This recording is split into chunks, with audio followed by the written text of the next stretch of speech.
Essa aqui é uma área de gergelim, uma cultura que vem ganhando espaço, principalmente aqui nessa região de Paragominas, por ser uma cultura um pouco mais rústica, menos exigente em fertilidade e também em água. Para explicar melhor como está o desenvolvimento dessa cultura aqui na região, está aqui comigo o Juan Marque. Ele é coordenador de pesquisa da Coopernorte. Juan, o que a gente entende hoje de área de gergelim é uma cultura que veio para ficar aqui para a região? Sim, é uma cultura que veio para ficar. Já estamos aí há mais de 3 anos com o plantio dessa cultura na região. Já temos esse mercado viabilizado por conta de pontos de recebimento, capacidade de comercialização e exportação. Temos produtos e manejos para conduzir essa cultura. E hoje também nós temos já pesquisas e tecnologia embarcada em máquinas e implementos que conseguem dar para a gente o suporte necessário para conseguir conduzir essa cultura e levar ela a um nível econômico onde nós possamos ter rentabilidade e viabilizar ela como uma das nossas principais culturas de segunda safra. Tem mercado para essa cultura hoje? Temos mercado, nós temos mercado tanto interno hoje no nosso país quanto o mercado de exportação. Esses dois mercados são explorados e Paragominas está se tornando um dos grandes polos nacionais de comercialização de gergelim, seja para exportação, seja para o nosso mercado interno. Vamos entender um pouquinho de como essa cultura está entrando no sistema produtivo de vocês. Ela vem na sequência da soja, que é a safra principal de vocês aqui, certo? Isso, ela vem na sequência da soja, mas ela divide espaço com algumas outras culturas de segunda safra, o milho, o sorgo, como nós temos aqui, e ela está ocupando hoje um espaço de segunda safra tardia. Ou seja, o limite de plantio do gergelim ele é bem mais à frente do que as demais culturas, né? Hoje para Paragominas, até o dia 15 de maio nós conseguimos plantar gergelim. Então por isso, hoje essa cultura ela é utilizada como uma opção para produtores que querem fazer um plantio mais à frente ou para cobrir as áreas para plantar a segunda safra nas áreas que a soja foi colhida por último, foi colhida mais tarde.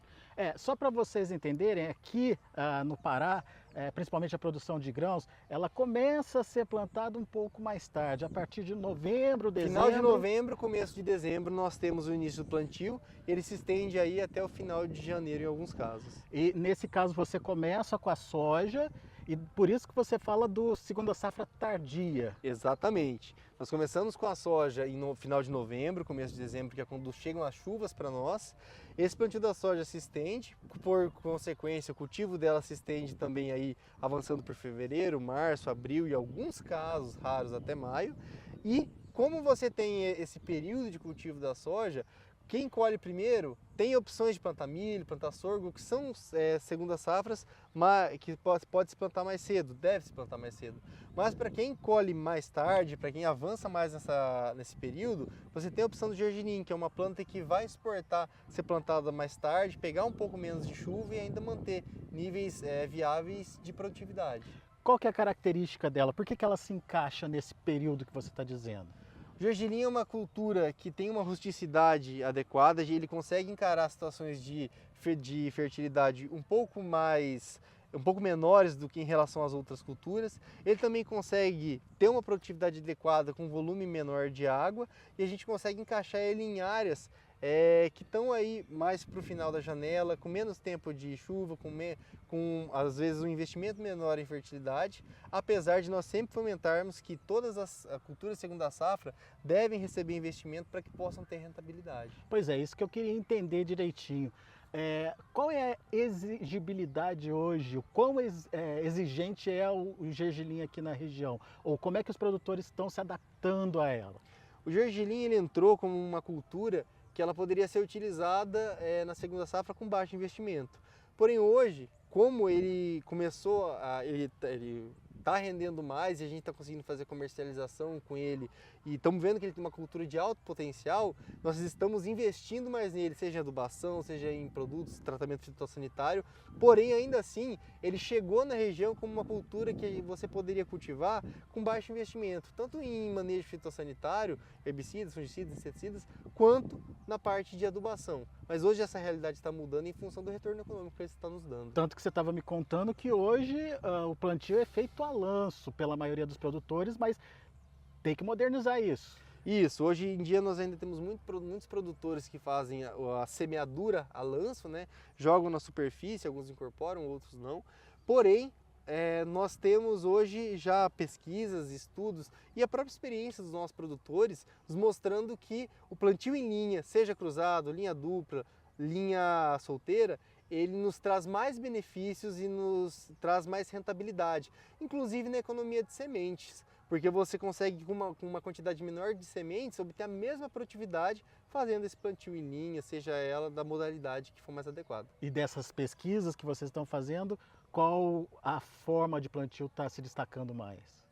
Hoje a gente, com alguns testes que nós fizemos, a linha solteira, que é a linha única, e o plantio cruzado, eles nos mostraram bons resultados, apesar da linha dupla também ter mostrado resultados satisfatórios, né? Então, o que a gente conseguiu concluir até agora é que o plantio em linha em si, seja ela dupla, cruzada ou solteira, ele fornece mais benefícios, né? Com o avançar do tempo nós vamos afinando isso, vamos conseguir entender qual é que traz o benefício, a maior rentabilidade, mas o que nós conseguimos afirmar agora é que o plantio em linha hoje, ele nos traz mais benefícios em vários aspectos quando relacionado com a semeadura a lanço. A pesquisa está em desenvolvimento, né, Juan? Sim. O que ela quer descobrir agora? Além dessa questão do formato do plantio, do espaçamento, enfim, para onde que a pesquisa está indo? Hoje nós estamos avançando as nossas pesquisas para além dessas características agronômicas que são densidade de plantio e época, também entrando na parte fitossanitária, entrando na parte de manejo de fertilidade do solo e adubação, entendendo também qual que é a resposta do gergelim a alguns fertilizantes foliares e também ao tratamento com estimuladores e fito-hormônios. Então é avançar dentro do manejo da cultura e não só a instalação dela.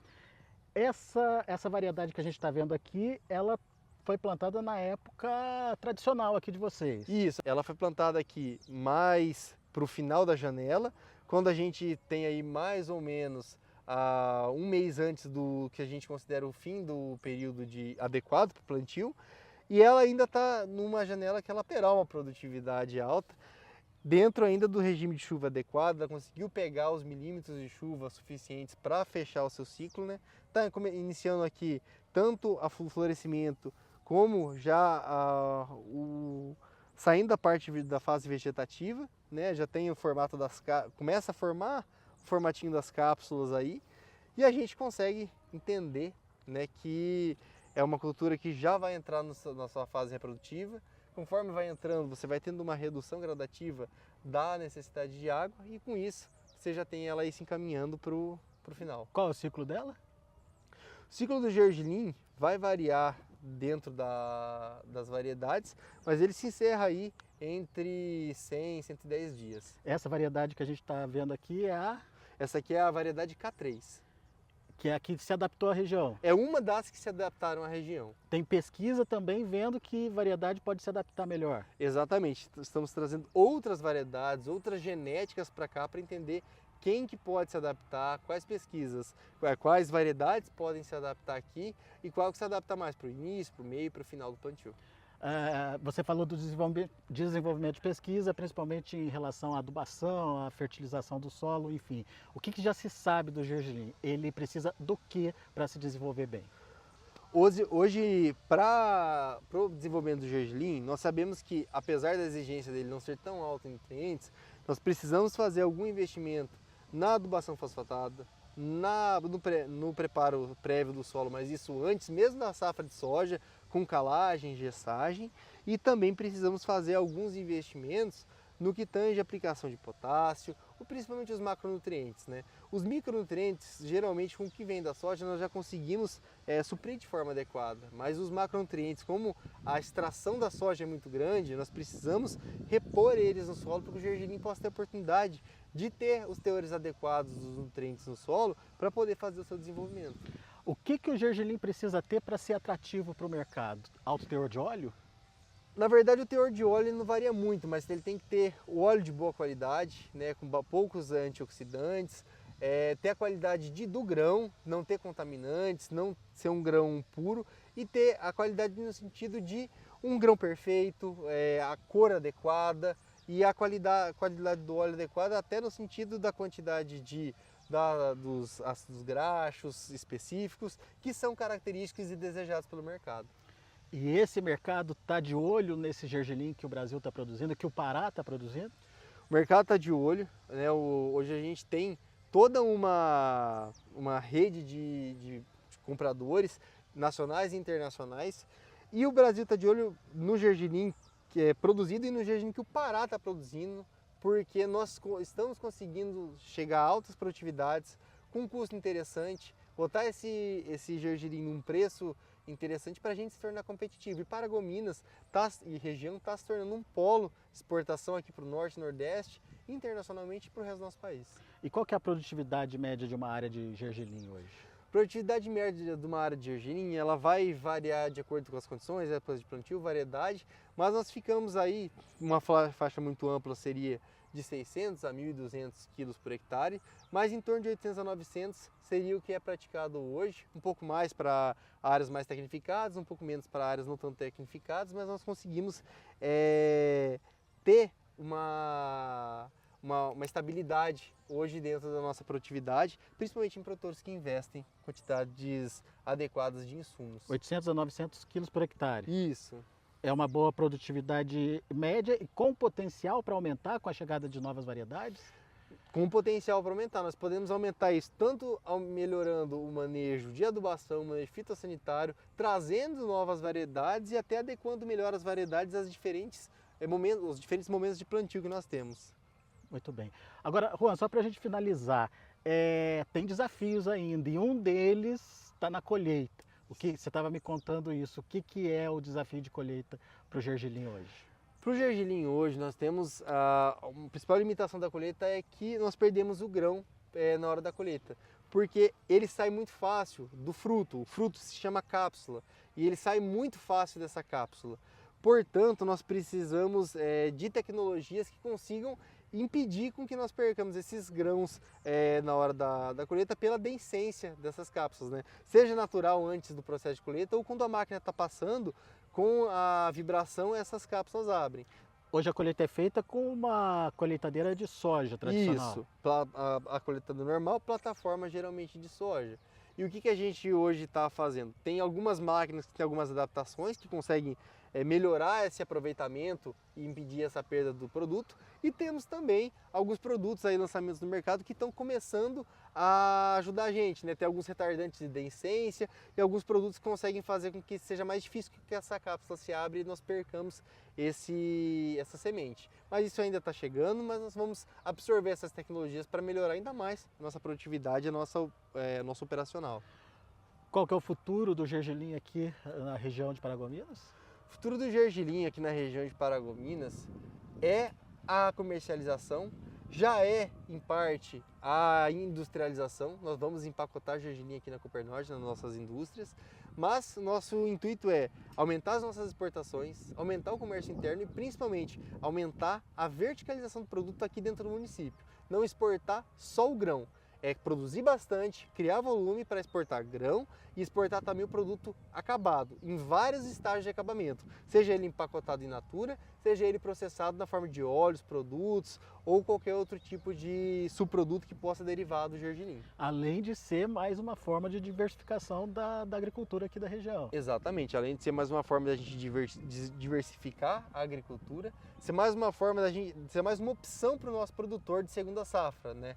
Então nós conseguimos dar para ele várias opções, tanto para aquele que quer plantar mais cedo, plantar mais tarde, quer investir mais no milho, no gergelim, para que ele possa ter opção do que plantar, e também nós estamos trabalhando para dar opção dele para vender, né? Seja para a agroindústria, seja para a comercialização de grãos. Muito bem, tá aí então são as informações do gergelim, uma cultura que vem crescendo aqui na região e que, por tudo que o Juan contou para a gente, tem um futuro bastante promissor, principalmente por conta dessa possibilidade de diversificação de cultura aqui na região de Paragominas. Daqui a pouco a gente volta com mais informações e outros destaques direto aqui do Show Agro Coopernorte para você.